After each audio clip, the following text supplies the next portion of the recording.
बिस्मिल्लाहिर्रहमानिर्रहीम। आज जैसे आप लोगों ने सबको पता चल गया होगा था, इस्लामाबाद हाई कोर्ट ने जो हमारी प्रोहिबिटेड फ़ंड की वो जो FIA ने नोटिसेस दिए हैं, हमारी केस को उन्होंने लार्जर बेंच पे पोस्टपोन कर दिया है। लार्जर बेंच बनेगा इस्लामाबाद हाई कोर्ट का और फिर वो सुनेंगे केस। लेकिन जो मैं बातें आपके सामने रखना चाहती हूँ कि बार बार वाज़े होता जा रहा है कि इलेक्शन कमीशन और ख़ास तौर पे चीफ इलेक्शन कमिश्नर बायस्ड हैं और कानून के दायरे के बाहर फैसले दे रहे हैं। अब फॉर एग्ज़ाम्पल FIA ने जो ख़त भेजा है PTI के चेयरमैन को और PTI को कि आप अपने 1996 से 2022 तक सारे अकाउंट्स पेश करें। भाई किस वजह से? इलेक्शन कमीशन ने खुद जिस पीरियड की स्क्रूटनी की है वो सिर्फ प्रोहिबिटेड फंड्स की है, तो FIA की तो वैसे भी जुरिस्डिक्शन नहीं बनती। और मैं आपको ये वाजे कर दूं कि FIA किसी फॉरेन या प्रोहिबिटेड फंड की इन्वेस्टिगेशन नहीं कर सकता एक्सेप्ट अगर कोई डोनर कंप्लेन करे FIA को कि जी हमने पैसे इसलिए दिए थे पार्टी को और पार्टी ने किसी और काम के लिए वो इस्तेमाल किए। उसके अलावा FIA की जुरिस्डिक्शन बिल्कुल नहीं बनती। तो ये FIA की प्रोसीडिंग्स कानून के ख़िलाफ़ हैं, उनकी जुरिस्डिक्शन नहीं है। ये मैं क्लैरिफाई कर दूं। दूसरी अब आए ECP की हरकतों पे। 2017 अक्टूबर में अज़हर तारिक साहब ने इलेक्शन कमीशन को एक ओपन लेटर लिखा था जिसमें कहा था कि सारी पॉलिटिकल पार्टीज़ की फंडिंग आप इकट्ठे इन्वेस्टिगेट करें। कुछ नहीं हुआ। फिर सुप्रीम कोर्ट का एक फ़ैसला आया हनीफ अब्बासी केस का 2017 में वो फ़ैसला आया और वो फ़ैसला मैं सिर्फ उसका एक पैरा पढ़ दूंगी, वो आप कंक्लूड जो उनकी डिसीजन थी, क्योंकि ये बहुत इम्पॉर्टेंट है और मैं कोट कर रही हूँ। It is the duty of the ECP to scrutinize accounts of political parties on the touchstone of Article 6(3) of the PPO read in light with Article 117.3 of the PPO read in the light of Article 17(3) of the Constitution. In this behalf, the ECP must act transparently, fairly and justly without discrimination among different political parties. ये operative word है. Must act transparently, fairly and justly without discrimination among different political parties seeking election symbols to contest the elections to the constitutional legislatures of Pakistan. For undertaking such scrutiny, it shall be reasonable for the ECP to examine the accounts of a political party within 5 years of the objected accounts of that party having been published in the official gazette. ये supreme court की 2017 दिसंबर का फैसला है। उसके बाद आमिर कियानी साहब ने PTI के बिहाफ पे एक एप्लीकेशन सबमिट की थी ECP को कि क्या कहते आप सारी पार्टीज़ की फंड्स इकट्ठे देखें। वो भी नहीं हुआ। अब कल क्या हरकत की इस सिलसिले में ECP ने? हमारी पिटिशन पे हियरिंग थी, उन्होंने ऑन देयर ओन पोस्टपोन कर दी 1 महीना सितंबर के उस पे और कहा कि PTI वाले नॉन अटेंडेंस पे थे। हमारे बंदे जब गए उन्होंने कहा आपने हमें नोटिस नहीं भेजा। ECP ने कहा अरे जी आप वेबसाइट पे हमारे लगा हुआ था आपका केस, आपने वेबसाइट पे देखना था। मैं आपको बता दूं हमने वेबसाइट की तस्वीर ली, हमारा केस नहीं इधर था फॉर हियरिंग, कोई केस मेंशन नहीं है। सरासर झूठ। इस पे अब ECP उतर आई है। जब और कुछ नहीं मिल रहा तो झूठ बोल रहे हैं। ना हमें नोटिस देते हैं, खुद हियरिंग पोस्टपोन कर देते हैं और कहते हैं हमने वेबसाइट पे डाला है। ये उसी किस्म का झूठ है जो उन्होंने बोला जब उन्होंने हमारे ओवरसीज़ पाकिस्तानीज़ को फॉरेन नेशनल डिक्लेयर किया, क्योंकि जिनको उन्होंने किया उनमें से ज़्यादातर लोगों ने ऑलरेडी वीडियोज़ और स्टेटमेंट्स दे दी हैं कि वो पाकिस्तानी शहरी हैं, उनके पास पाकिस्तानी पासपोर्ट या नाइकॉप है। तो फिर ईसीपी ने कहा हमने तो ये नादरा से लिया है। और खुदारा अगर किसी के पास नाइकॉप या पाकिस्तानी आईडी कार्ड या पासपोर्ट है, नादरा में डेटा है उनका, तो आप ये खुद अब कौम देखें, ईसीपी झूठ बोल रहे हैं या नादरा ने जानबूझ के उनको गलत इन्फॉर्मेशन दी। ये इन्वेस्टिगेट होना चाहिए। ईसीपी किस बेसिस पे कह रहे हैं उन्होंने नादरा से ये फॉरेनर्स का डेटा लिया है, जबकि नादरा में जिसके पास नाइकॉप हो वो पाकिस्तानी रजिस्टर्ड है नादरा में। तो सवाल तो उठता है और पूछना चाहिए मीडिया को भी, इन्वेस्टिगेट करें कि ईसीपी झूठ बोल रहे हैं इस पे या नादरा ने उनको गलत इन्फॉर्मेशन दी है। बहरहाल ये चीज़ें अपनी जगह। एक चीज़ और, स्क्रूटनी कमेटी की बड़ी बात होती है। स्क्रूटनी कमेटी बनी थी पीपीपी के लिए, पीएमएलएन के लिए, अदर पार्टीज़ के लिए और पीटीआई के लिए। हमारी स्क्रूटनी कमेटी बनी थी 12 मार्च 2018 में। वो जो कहते हैं ना जी 2014 से हम कर रहे हैं, सरासर गलत है। स्क्रूटनी 2018 में शुरू हुई, मार्च में पीटीआई की, अप्रैल 2018 में बनी पीएमएलएन की स्क्रूटनी कमेटी और पीपीपी की कमेटी भी अप्रैल 2018 में बनी, यानी कि इकट्ठी शुरू हुई। और जो बाकी पार्टीज़ हैं उनकी स्क्रूटनी कमेटी अभी बनी नहीं है, उस वक्त तक नहीं बनी।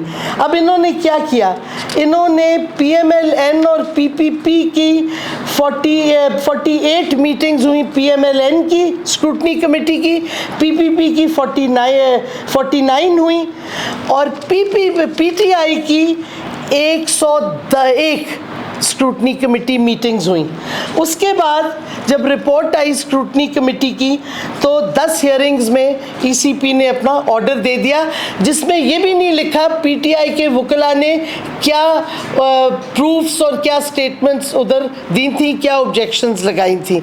अब ये सवाल भी उठता है, ये जो कहते हैं कि जी बाकी स्क्रूटनी बाद में शुरू हुई, सरासर गलत है। हमने ये डेट्स निकाले हैं, सबकी 2018 में शुरू हुई थी और किनकी पे फोकस किया गया, सोली पीटीआई की हियरिंग जो 101 हुई, बाकी की 48-49 हुई और वो मामला वहीं का वहीं है। और ये कॉन्ट्रवेंशन है, ये इस्लामाबाद हाई कोर्ट के फैसले के डिसीजन के ख़िलाफ़ है जो 2022 में अभी आया था, इस्लामाबाद का हाई कोर्ट का फैसला, जिसमें क्लियरली लिखा हुआ था कि आप सारी पार्टीज़ का करेंगे और 30 डेज़ में आप पीटीआई के जो ऑब्जेक्शंस हैं कि सिर्फ आप उनका कर रहे हैं वो आप क्लियर करेंगे। ना उन्होंने वो क्लियर की, आखिरी हिस्सा है इस्लामाबाद हाई कोर्ट का डिसीजन का। ईसीपी समझती है और ये जो इम्पोर्टेड हुकूमत है कि लोग भूल जाएंगे ये फैक्ट्स। हम बार बार कौम को बताएंगे यही फैक्ट्स कि किस तरह इलेक्शन कमीशन और चीफ इलेक्शन कमिश्नर सरासर बायस्ड प्रोसीडिंग्स कर रहा है, कानून के दायरे के बाहर कर रहा है, बल्कि सुप्रीम कोर्ट और इस्लामाबाद हाई कोर्ट का फैसला में कंटेम्प्ट में है ईसीपी और चीफ इलेक्शन कमिश्नर, क्योंकि उनका ये फैसला आखिरी पैराग्राफ बहुत इम्पोर्टेंट है कि उन्होंने Islamabad high court chief justice Athar Minallah की जो बेंच बना था, उस 3 मेंबर बेंच था, बाबर सत्तार भी उसमें थे, उन्होंने कहा हमें अश्योरेंस दी है कमीशन ने कि वो सबके स्क्रूटनी करेंगे विदाउट प्रेजुडिस। तो उसके लाइट में, क्योंकि इलेक्शन कमीशन ने अश्योरेंस दी है, हमने ये कहा है कि ये पेंडिंग कंप्लेंट जो है पीटीआई का कि सबकी नहीं हो रही, ये 30 दिन में रिजॉल्व करें। वो 30 दिन तो गुजर गए, कोई कंप्लेंट रिजॉल्व नहीं हुआ। तो इस वास्ते हम ये कहना चाहते हैं कि ये जो सारी चीज़ें हो रही हैं ये कानून के बाहर हो रही हैं, ये एक पॉलिटिकल एजेंडा पे इलेक्शन कमीशन और चीफ इलेक्शन कमिश्नर लगे हुए हैं। FIA की कोई जुरिस्डिक्शन नहीं बनती, आप उनकी पूरा FIA के रूल्स ऑफ बिजनेस सारा कुछ स्क्रूटनाइज करके देख लें। और इस पे हमने क्या कहते हैं, इसी वास्ते हम ये क्वेश्चन की तरफ जाएंगे कि जब FIA की जुरिस्डिक्शन नहीं बनती तो किस हवाले से वो मांग रहे हैं PTI का 1996 से जब से पार्टी बनी थी 2022 तक का रिकॉर्ड, और सारी फंडिंग का, ये नहीं सिर्फ ओवरसीज फंडिंग या प्रोहिबिटेड फंडिंग, किस बेसिस पे FIA और किसके कहने पे FIA ये कर रही है। तो ये तो मामला इलेक्शन कमीशन का है जो मैं आपके सामने रखना चाहती हूँ। अगर कोई डिटेल्स चाहिए, अजहर तारिक साहब हैं, वो आपको डिटेल्स भी दे देंगे। अब मैं आना चाहती हूँ एक और जो बहुत डेंजरस और ख़तरनाक चीज़ें हो रही हैं, और वो है शहबाज गिल का इशू। देखें, शहबाज गिल ने एक स्टेटमेंट दी, और बाय द वे उन्होंने वो जो फ़ोन का शोशा छोड़ा हुआ है इस इम्पोर्टेड हुकूमत या न्यूट्रल्स या जो भी पीछे हैं कि जी फ़ोन चाहिए, उसका फ़ोन चाहिए, जो उसने रिमार्क्स दिए वो तो उसने लैंडलाइन पे दिए हैं ARY को। वो लैंडलाइन तो नहीं छुपी हुई, आप ट्रेस करें लैंडलाइन। और अगर उसने कोई ऐसी बात कही है जो कि कानून की खिलाफ वर्दी है, देखें ना, फ्रीडम ऑफ एक्सप्रेशन तो कॉन्स्टिट्यूशन गारंटी करता है, लेकिन आप कानून और आइन के दायरे में रह के कर सकते हैं। अगर उसने कोई कानून और आइन की खिलाफ वर्दी की है, आप उस पर केस करें, मौका दें, वो अपना पॉइंट ऑफ व्यू दे। अगर उसने उसकी गलती साबित होती है, कानून के मुताबिक उसको सज़ा दी जाएगी। लेकिन ये नहीं आप कर सकते कि एक शख्स को गाड़ी उसकी तोड़ के शीशे उसको घसीटें और 5 घंटे अननोन जगह पे ले जाएं, फिर FIR बने और फिर आप उसको थाने में पेश करें, फिर आप उस पर टॉर्चर करें, तशद्दुद। और हमने देखे हैं जो मिले हमारे ख़ास तौर पे वकला, जब वो सेशन कोर्ट आए, उनके पूरी बॉडी पे निशान है टॉर्चर के। ये किया गया उन पे, उनको पानी नहीं पीने को मिला, सोने नहीं दिया। और कल खान साहब ने अपनी स्टेटमेंट में, आपने सब ने सुना होगा, पब्लिक है, कि उनको स्ट्रिप नेकेड करके मारा गया है। ये अबू ग़रेब कर रहे हैं जो अमरीकनों ने, फ़ौरन का हुकूमत ने इराकियों के साथ किया था, और बरतानवी हुकूमत ने अबू ग़रेब प्रिजन में इराक में। हमारे लोग अपने शहरियों के साथ यही तशद्दुद कर रहे हैं, और ये ना सिर्फ हमारे कानून के ख़िलाफ़ है। और मैं ये बताती चलूँ, हमारी हुकूमत ने इसी वास्ते टॉर्चर के ख़िलाफ़ जो शहरी रहमान का बिल था सेनेट में, हमने सपोर्ट किया।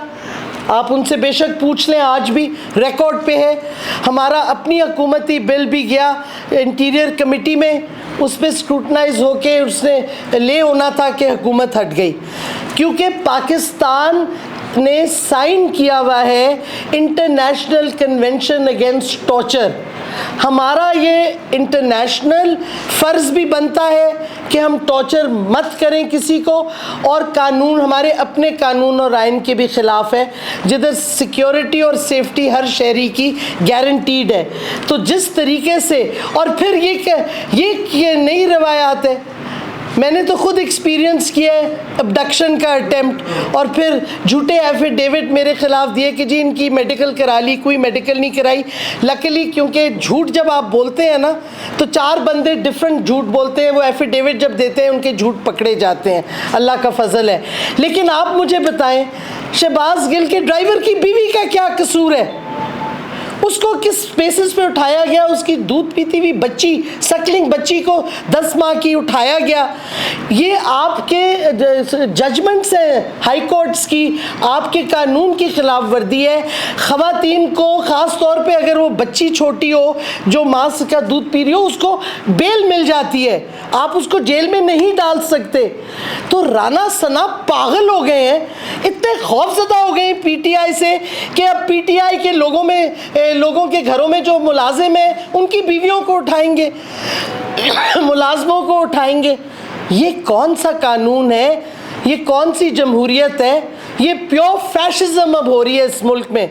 और राना सना, अगर तुम समझते हो कि तुम हमें खौफज़दा करके चुप करा लोगे, फिर से सोचो। हम नहीं तुमसे डरने वाले, ना हम डार्क शैडोज से डरने वाले हैं। हम इंसाफ की जंग लड़ रहे हैं, हम हकीकी आज़ादी की जंग लड़ रहे हैं और लड़ते रहेंगे जब तक हम अपनी कौम को आज़ाद नहीं करेंगे सही मानों में। और आपके ये जो कवानीन जो आप गैर कानूनी बल्कि हरकतें कर रहे हैं, ये आपके ऊपर आएंगी एंड में। तो आप क्या किस हद तक तशद्दुद करोगे लोगों पे? अब आप फिर इन्होंने कोशिश की कल रात को, परसों रात को और कल भी लेट आफ्टरनून को, कि शहबाज गिल को अडियाला से निकाल के पिम्स के बहाने ले आए इस्लामाबाद टेरिटरी में फिर से, और उसको फिर वहाँ तशद्दुद उस पर करें। और हमें ये खौफ है कि ये लोग ये करते जाएंगे, क्योंकि ये वही कोशिश कर रहे हैं जो जुल्फ़िकार अली भुट्टो के वक्त महमूद मसूद को किया था कि वो अप्रूवर बन जाए। ये वही प्लेबुक इस्तेमाल कर रहे हैं। एक तो इनको पता नहीं कि वो प्लेबुक्स आउटडेटेड हो गई हैं। कम से कम आप अपनी स्ट्रैटेजीज़ देखें तो किधर कौम को ले जा रहे हैं। अब वो चीज़ें छुपी हुई नहीं रहती, हर चीज़ मीडिया में आ जाती है। तो खुदारा राना सुनाना कुछ अकल करो। आपकी अकल ज़्यादा नहीं है, हमें पता है, क्योंकि आपकी सारी उम्र गुंडागर्दी में गुजरी है, तो कानून तो आपको समझ ही नहीं आता। लेकिन कुछ कोशिश कर लो समझने की, इससे पहले कि और ज़्यादा पाकिस्तान में गड़बड़ आप करो, और ज़्यादा आप क्या कहते हैं पॉलिटिकल इंस्टेबिलिटी और इनसिक्योरिटी करो। और मईशत की तो मैं बात नहीं करूँगी, मैं इकोनॉमी पे एक्सपर्ट नहीं हूँ, लेकिन कौम को आज एक और पेट्रोल बम मिल गया है। और फिर वो रो रही हैं मरियम झूठी कि मैं तो इससे हम नहीं मानते और मेरा बाप डैडी नहीं मानता। तो भाई डैडी आए, जेल काटे, पाकिस्तान वापस आई, किसने रोका है? अपने भाई को हटाए, इम्पोर्टेड हुकूमत बन के जो बैठा हुआ है उसका भाई क्यों नहीं आ रहा? ये क्या नूरा कुश्ती कर रहे हैं? एक तरफ से पेट्रोल बम और दूसरी तरफ से झूठी मरियम कहती मैं तो एग्री नहीं करती। हो भाई, तुम तो खुद कॉन्विक्ट हो, तुम्हारी बात की हैसियत क्या है? इस वास्ते खुदा के वास्ते जिन्होंने इम्पोर्टेड हुकूमत को सपोर्ट किया है, फिर से आप देखें आप पाकिस्तान को किधर पहुंचा चुके हैं।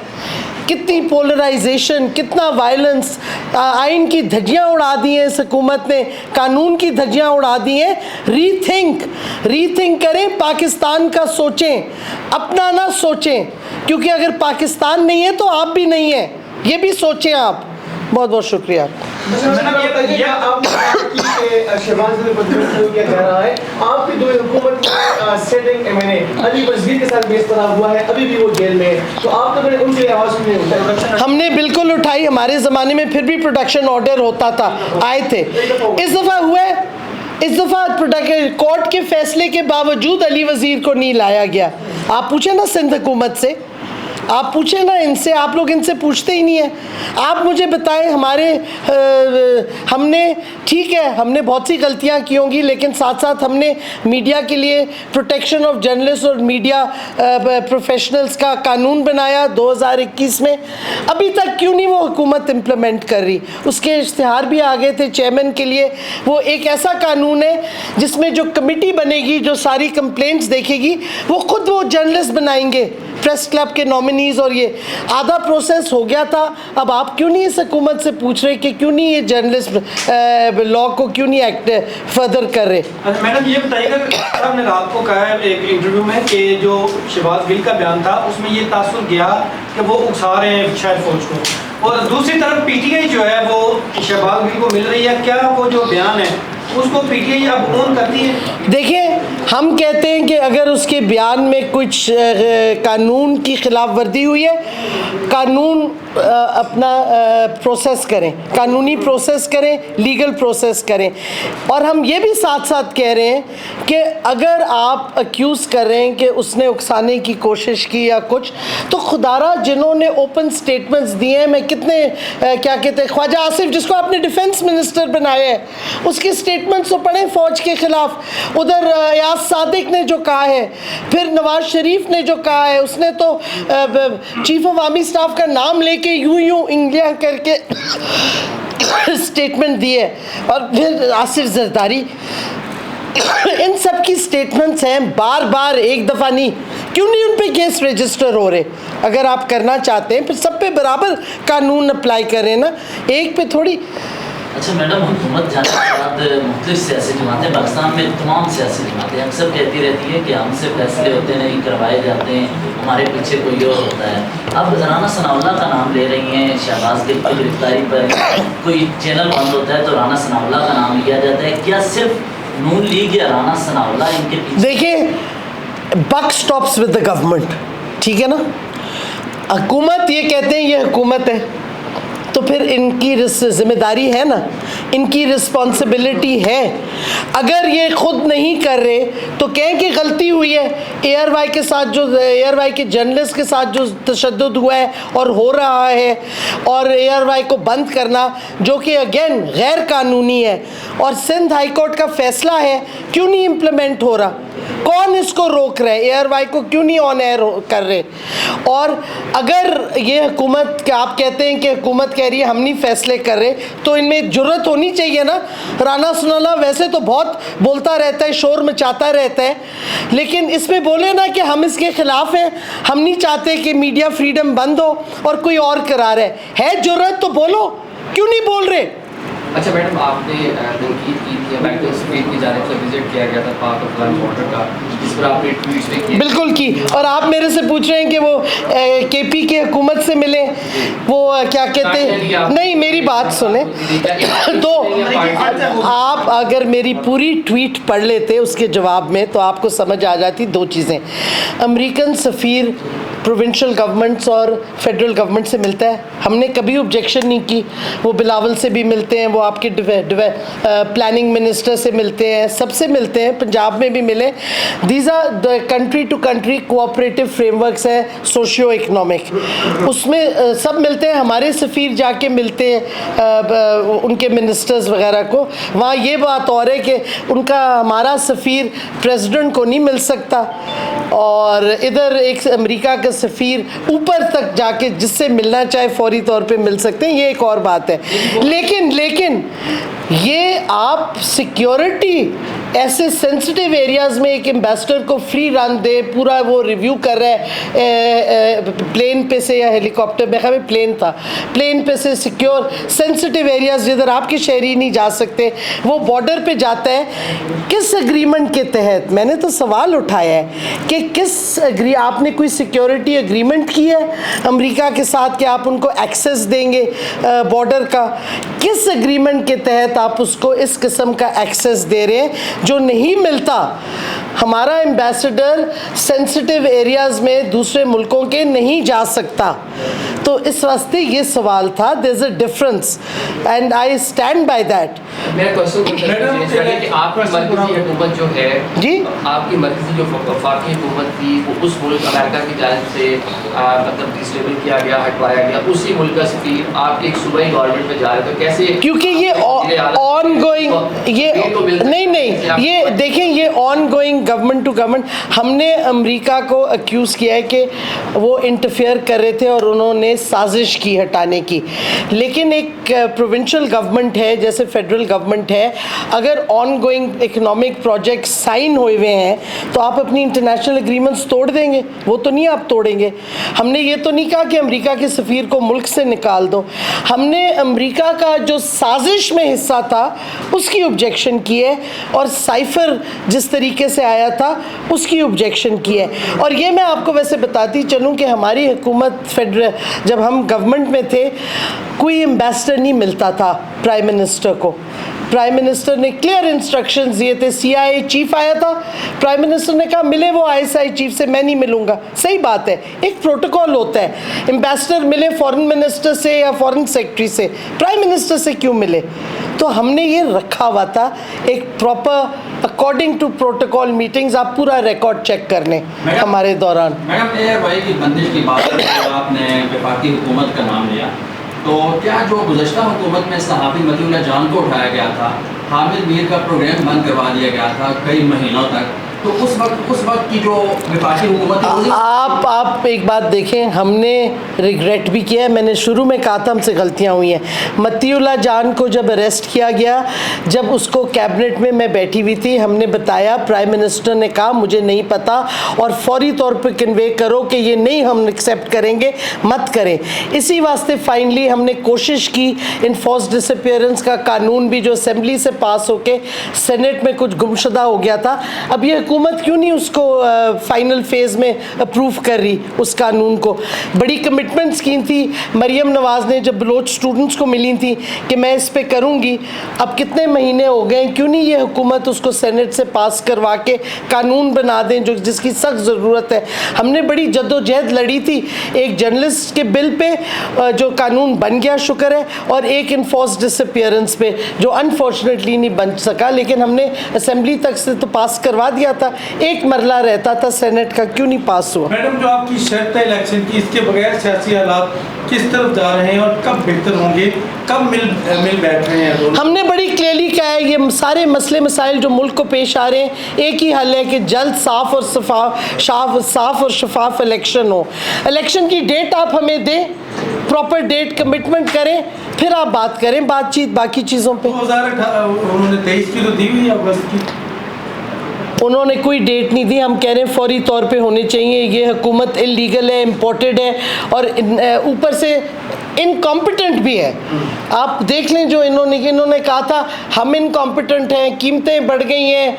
अब आप देखिए इन्होंने जो 4 महीने में हशर कर दिया है पाकिस्तान का, वो तो 3.5 साल में नहीं हुआ। इकॉनमी स्टेबलाइज हो रही थी, हमारी ग्रोथ रेट 6% पे जा रही थी।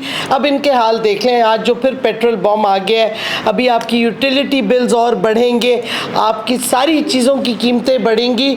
IMF के पैसे आ भी जाएं तो स्टेबिलिटी नहीं आएगी जिस तरीके से आप जा रहे हैं। और एक बैठे होते हैं आप, जरा सा बताइएगा कि फंडिंग PTI की इस्तेमाल कहाँ होती रही? आपको ना अगर इसके लिए बहुत सादा जवाब है और बहुत सिंपल जवाब है। तमाम तफसीलात हमने ना सिर्फ इलेक्शन कमीशन को बल्कि ECP के गज़ट में छपा हुआ है कि एक पैसा कहाँ खर्च हुआ, किसी पार्टी ने ये नहीं दिया हुआ। हमने 40,000 की लिस्टें दी हैं, किसी पार्टी ने एक लिस्ट भी नहीं दी अभी तक। 48 जैसे डॉक्टर साहिबा ने फरमाया, हेयरिंग के बाद उन्होंने कुछ भी पेश नहीं कर सके और उनके अकाउंट जो हैं वो उनके अपने ऑडिटर ने भी ऑब्जेक्ट किया और मन इलेक्शन कमीशन ने उसको इसी तरह पब्लिश कर दिया है। आपसे मेरी दरख्वास्त है, आप जाके ECP के अगर गज़ट उठा लें पार्टीज़ के, ये सारी चीज़ों का जवाब आपको मिल जाएगा। Thank you.